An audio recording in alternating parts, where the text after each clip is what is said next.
Okey, sekarang nak ajar naik printer 80C macam mana guna phone. Guna wifi sana sudah boleh connect. Tak payah download apps. So step 1, you test print dulu. Lepas tu you tengok dia punya ini naik printer 8C. Lepas tu dia password 8x8.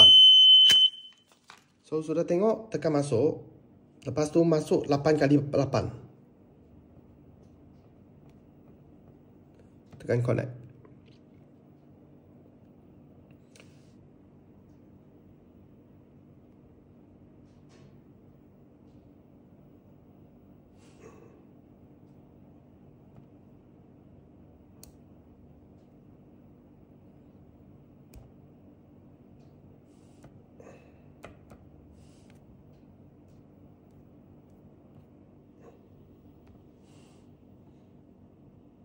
Okay, so tekan masuk ini. Lepas tu wifi. So wifi ini you masuk you punya wifi nama. Ingat mesti mau huruf besar ikut huruf besar.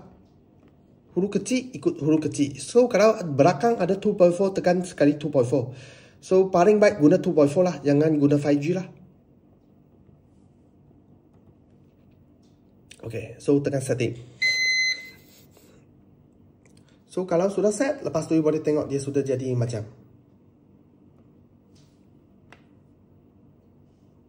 Lepas tu, lagi mau masuk satu kali.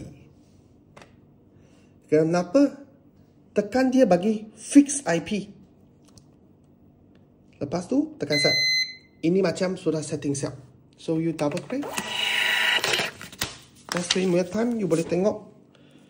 So dia sudah tukar bagi you punya connect bagi you punya router, lepas tu password, lepas tu IP fix.